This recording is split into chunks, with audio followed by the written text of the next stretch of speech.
Ladies and gentlemen, my name is Dylan Nossman here with Calf Kick Sports, and I am joined today by a very special guest, Mando Toro Gutierrez, ahead of his fight at Borroka 2 against Ewell. First of all, man, how are we doing? How are you feeling ahead of this very exciting matchup? I'm feeling awesome, bro. I'm actually on the road back home to Michigan. Just got done with my last hard sparring session in the morning with another guy that's actually going to be on the card, Nick Aguirre and Jordy Maya. Two of my teammates will also be there with me on the card. So it's a great way to finish things up, And now I'm headed back home to Michigan. Going to finish camp up there and then fly out to Vegas. Awesome, sounds good. Things are going well, it seems. So, you've had such an awesome career, so many things to talk about. It's almost hard to know where to start. But I guess first of all, this camp, you said you've been traveling a little bit. How'd this matchup come about? How to, get matched up with another former UFC vet, and kind of just where are you at going into this match in your career? I'd say. Um, Well, first things first, I'm just super excited to be in there against somebody of such a high caliber. He's a Mm-hmm. tough guy. He made a career in the UFC. He's been there for a while, so he's seen the best of the best, and he has some really serious wins under his belt. So, I mean, beating a guy like him puts me in a real good spot. So, I'm going into it feeling great, like super anxious and ready to go. Like I'm ready for the, but just Mm-hmm. feeling super prepared and ready to go. I think that's the biggest thing. I've been working my ass off, trying to bring out the best performance of my life, and I feel like the stage is set for me to do that. Mm-hmm. 100%.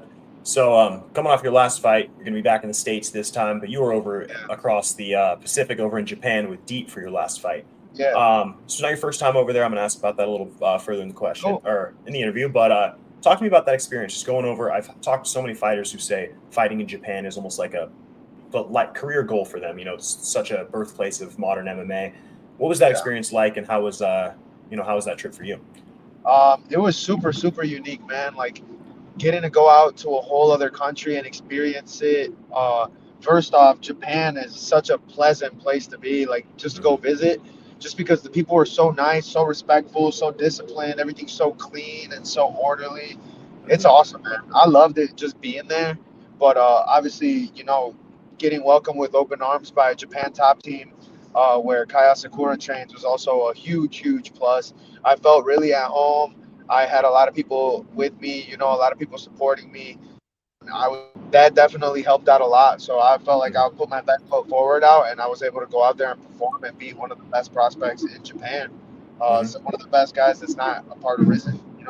Yeah, absolutely. Well, you speak about how respectful the Japanese people were. It's interesting. I was watching that fight on YouTube. I go into the comments, and everybody is like, the commentators were far too biased towards the Japanese fighter. We respect Mondo so much for putting on such a, it was just so interesting. You don't see those types of comments made around MMA fighters. I think it just goes to show the perspective in Japan of, fans, fighters, culture in general. It was just so fascinating to see that level of support for a foreign fighter coming in and fighting their hometown guy.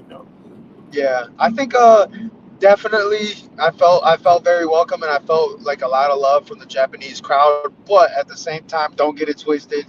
Mm-hmm. That was also not super warranted for me. Most likely, I'm expecting like more than half of that was just because everybody knew that I was there helping Yeah. Kai get ready for his opportunity, and Yeah. Kai is their golden boy. He's the best prospect to ever come out of there. So Yeah. they love him, obviously, and they were just glad for me to be a part of it. That's one thing about the Japanese people is they always feel like very indebted to you Mm-hmm. when you help them. And yeah, so when I was out there with Kai and him and I were getting all this working together, people were very welcoming, very cool, very supportive. But it was really nice, and it was really Mm-hmm. reassuring when I went back and watched the fight. Like honestly, I have no idea. Yeah. I'm pretty sure I like shook hands and hugged these people on my way out the door. Not like unbeknownst to me, they're shitting on me on the stream. So Yeah. uh, it is what it is. But it was cool. It Yeah. was cool to know that the people had my back and they were super supportive of it. Yeah. I was a little curious to see. Like, I wish I knew exactly what they were saying the entire Yeah. time. Uh, And I asked a couple of my friends, and they were like, "Yeah, it was definitely very biased, but it is what it is." hey, that's how it goes, man. So you mentioned already on a couple times that you've gotten the opportunity to work with Kai Sakura, obviously former Rising champion, now over in the UFC. How did that opportunity come about? And speak to me a little bit just about your relationship with Kai and how that was getting that training in together and helping him prepare for his UFC opportunity. So the whole thing kind of came together in a crazy way. So one of my good friends and coaches, Gray Maynard, is a guy Oh who I really really look up to and shaped my career off. Like I shape everything based off of him. Like yeah. Hmm. he perfected the code too late. By the time Yeah. he finally perfected his craft, he was retiring. So he Hmm. basically, I'm his muse now. Whatever he tells Yeah. me to do, I'll do it, and I trust him Hmm. wholeheartedly. And another guy who just so happens to be who came up underneath him, Billy Bigelow. Yep. Uh, and sorry about that. No, you're That's good. the GPS going. You're good, bro. You're good. Yeah, so Billy Bigelow is a guy that also came up under him, and if Gray Maynard did hand out belts, I think Billy and I would be his two black belts. Hmm. So I'd never met him personally, but we knew about each other. And then when I was supposed to fight for Fury, I was getting ready for my fight, and they gave me an offer to go out and help in Thailand. But the Hmm. thing was, I had my fight, so they're like, okay, well, we'll talk again after your fight, whatever, maybe next time, so and so. And then I go out to fight, my fight gets canceled. Gray's like, hey man, you should talk to my boy. It might be a good opportunity for you. I think it's a great opportunity. And so he calls me up. They're like, hey, we're ready to bring you out. Like, we think you'd be a good help, this and that. So pretty much it all really came down to Billy Bigelow, Hmm. who's Kyle Sakura's coach, and he came in super clutch. They invited me out, they flew me out, they took care of everything, and they were super welcoming, and we got great work in. We both made each other a lot better, and Hmm. it was an incredible experience. I spent a month in Thailand and then a month in Japan with them. It was definitely a hassle trying to get my work visa situation handled. So Yeah. obviously that wasn't the most pleasant of times, and it was a big hassle on both ends because we knew the fight was coming, we knew Kai was fighting, and I was ready to go. I was trying to do what they were paying me to do, which is help Yeah. him level up. And it was tough that we had to take like a month in between. Yeah. But it was still super cool, great experience, and I came home with a lot of friends, a Yeah. lot of people that I bonded with that I'm glad I crossed paths with, like Billy, Ellie, everybody at Japan Top Team. Yeah. Well, that's the beautiful thing about combat sports, are the relationships you form and the people you come across. I think that's the Yeah, really special thing in the sport. So, throughout your career, I first obviously became aware of you on the Ultimate Fighter a few years ago. yeah. You've made a lot of waves just through that, and then obviously throughout your career, you've made some other impacts as well. It seems like you really find a way to connect with people, whether that be through fighting, through otherwise your haircuts, whatever it might be. Talk to me a little bit about your outlook. What about you that makes yourself a connectable guy in the MMA community, and how has that helped shape your career up to this point? Um, to be honest, the real truth is I probably just don't know how to shut up, dude. I think that has a lot to do with it for sure. I feel you, I'm man. just I'm the same I'm way. just the kind of person like I like to bring the good energy out of people, and I bring that good Hmm. energy myself. I try to motivate people, help people, and I want to be the good that gets brought into the world. Like I project good on the world, so I get a lot of good back. But Yeah. it's not necessarily like a transactional thing. Like I don't do it Hmm. for any reason other than that's just who I am.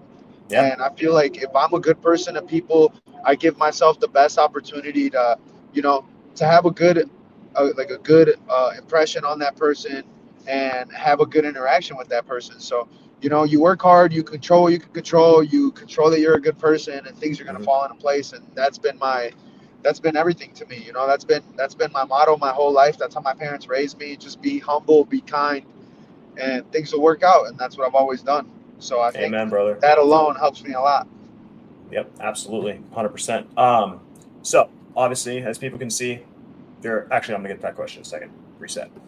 I mentioned you have your own barber business. You've obviously Yeah. given some pretty high level, high profile haircuts throughout your career outside of fighting.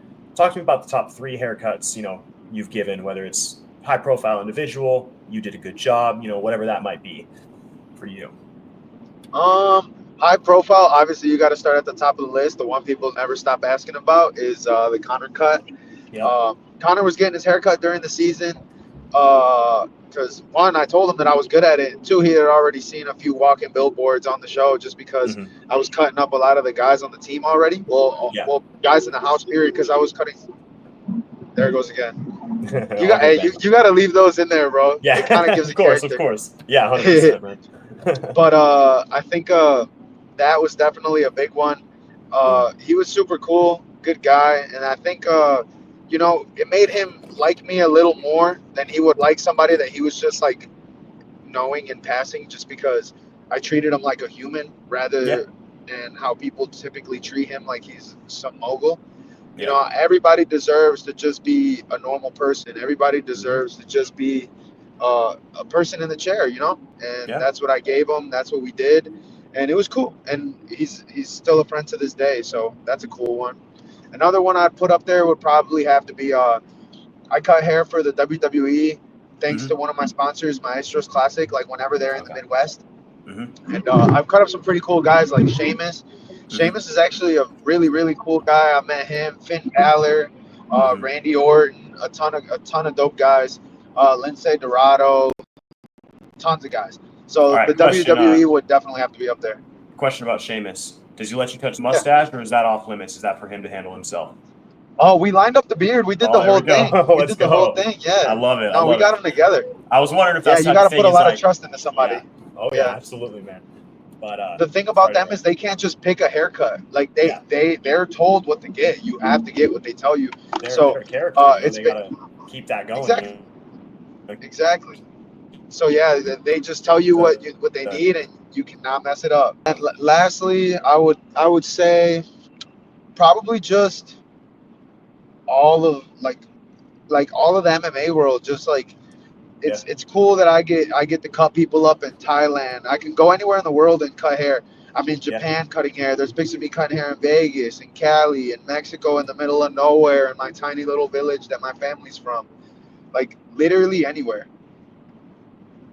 So I think that's like you can't really rank it. Every experience is unique and every yeah. experience is incredible for me because like even when it's not transactional, when there's no money involved, I still love cutting hair. I still love what I do.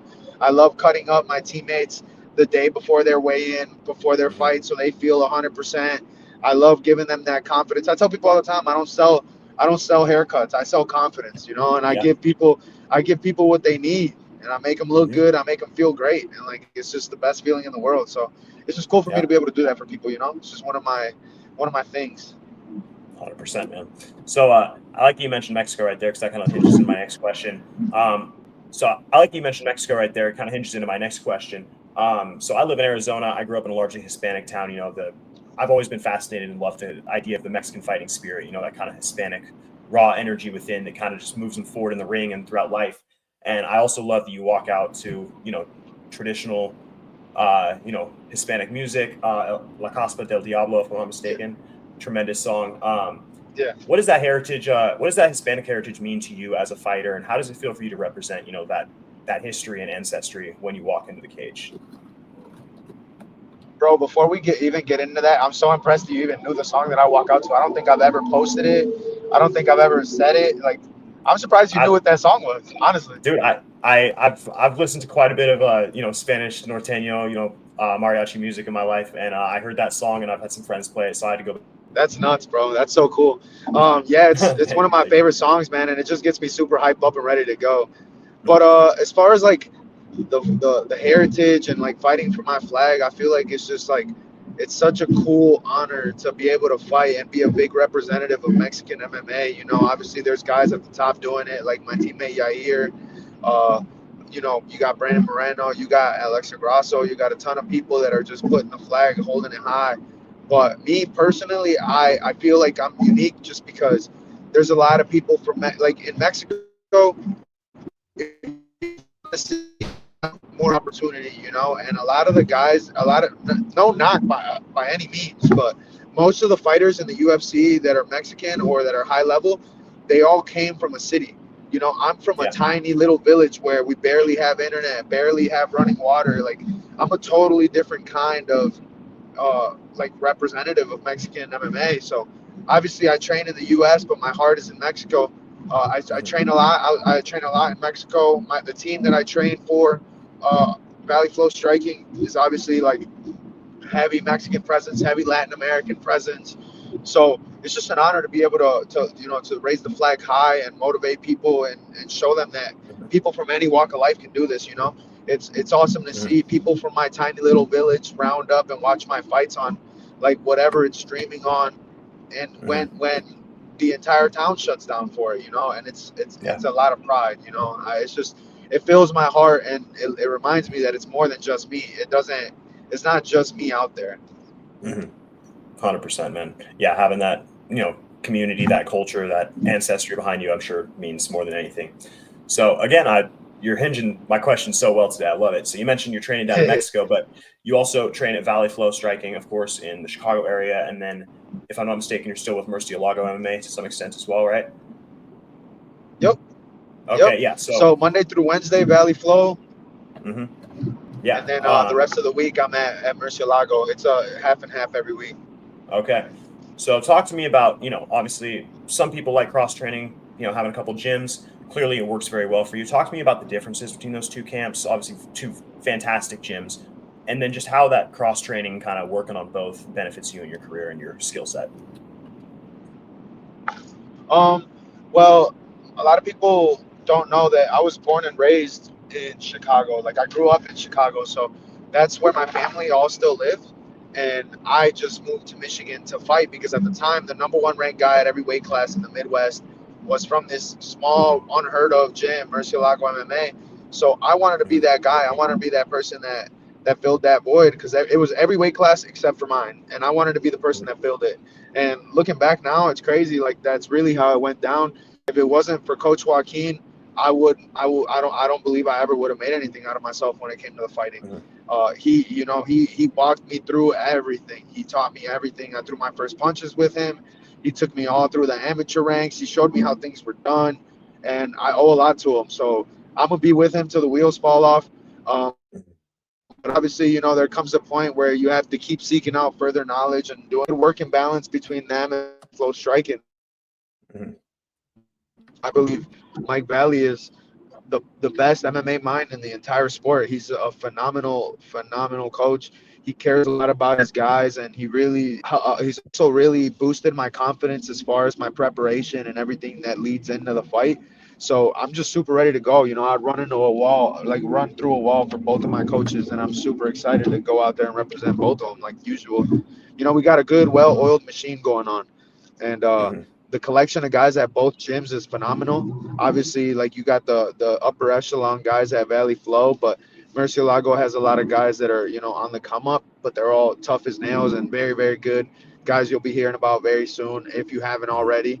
And it's just I'm just blessed, man. I'm blessed that I got all the right people around me. I have everything I need right here. And does it take a little bit of Hmm. driving? Yeah. Have I put Yeah. some serious miles on my car? Yeah, but it's all good. It's worth it. Yeah. Absolutely. So, if everything goes according to plan, March 28th, you get the victory. What's next for Mando Gutierrez in 2025? What is the ideal kind of path for the year look like for you? How many times you want to fight? What's the career path looking like? What are the goals, moving forward? Honestly, man, I just make everything like a day, take everything a day at a time. Hmm. You can't really take anything for granted in this game. Like I was Yeah. trying to fight from the day. I didn't take any damage in my last fight, so I was trying to fight as soon as I hopped off the plane back from Japan. But nobody answers the door. I knocked on every door in the top 10. 8 out of the top 10 said no. The other two had fights. I asked for 4 UFC vets in a row. They all said no, and I have the receipts to prove it. I have the receipts to prove that I've asked for all these people, and they all continuously say no. I'm ready to fight whoever, whenever, however, and I Hmm. wish that got you some kind of points towards getting into the UFC. Yeah. I wish Yeah. I wish that I could call Sean and Mick and be like, hey, I'm trying to get a fight, but nobody wants to fight. I can't find Yeah. one. It doesn't Hmm. work out. Just give me a shot. So hopefully this is it. Hopefully this is the one. Andre, my respects out to him. He's a savage. He has no. Hmm. He's been there, done that. He has no reason to take a fight like this, but he's gonna do Yeah. it.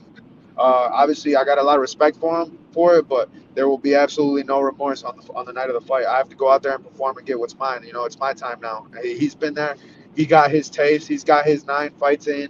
Now it's my turn. I want to get in Yeah, there. You know, I want to do that. I 100%. want to have those big wins that he has. I want to do all that. So it's my turn.